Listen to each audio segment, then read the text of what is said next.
Mesdames, Mesdemoiselles et Messieurs, bonjour. Je me présente Yannick Seyer. Je suis polytechnicien en nouvelles technologies de l'information et de la communication. Dans ce cours sur les fractions, voyons tout d'abord la définition. Une fraction, c'est une portion d'un tout.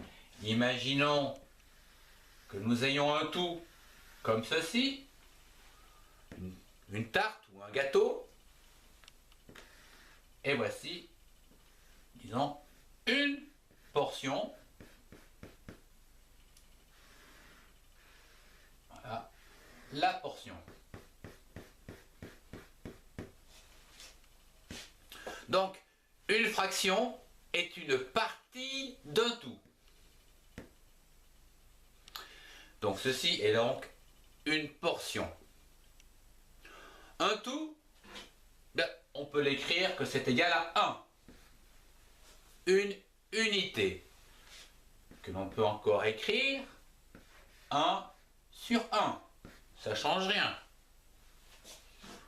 Qu'on peut écrire également 2 demi. Ou encore 3 tiers.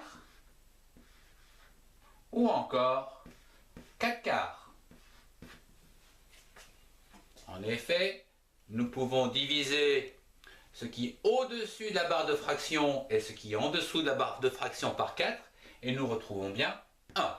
1 sur 1. La partie supérieure au-dessus de la barre de fraction s'appelle le numérateur. Il est égal au nombre de parts égales dans la fraction.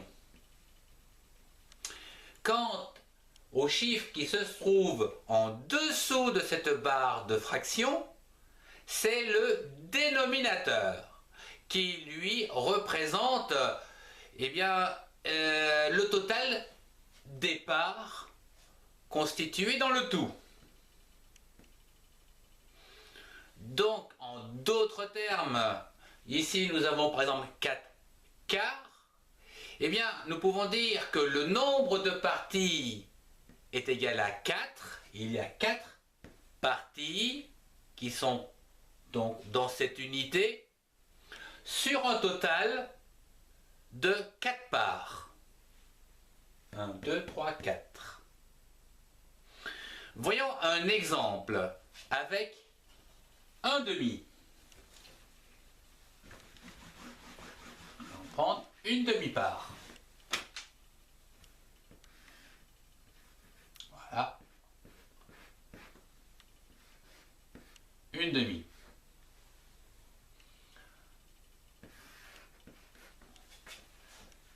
Cette partie correspond à un demi.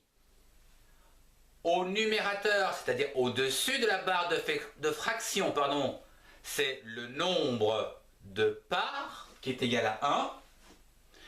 Et au dénominateur, vous avez le nombre de parts total de l'unité. Donc ça, c'est donc, si je schématise à cette part-ci, sur voilà, le total. Voilà ce que nous pouvons schématiser dans une fraction. Voyons quelques exemples concrets. Prenons par exemple une pomme entière et coupons-la en 2 parties égales. Chaque partie correspond à une moitié du tout, c'est-à-dire à une moitié de la pomme. Une moitié s'écrit 1 sur 2 et se lit 1 demi. Si nous coupons en présent une poire en 3 parties égales, nous obtenons ainsi 3 tiers de poire. Un tiers va donc s'écrire 1 sur 3 et se lit 1 tiers. Un nouvel exemple avec une pomme que nous allons couper en 4 parties égales. Nous obtenons ici des quarts de pommes. Un quart va s'écrire 1 sur 4 et se lit un quart. Prenons pour finir une tranche de pomme et coupons-la en 5 parties égales. Chaque partie sera donc considérée comme 1/5 qui va s'écrire 1 sur 5 et se lit 1/5. Je vous remercie de votre écoute. Au revoir et à très bientôt.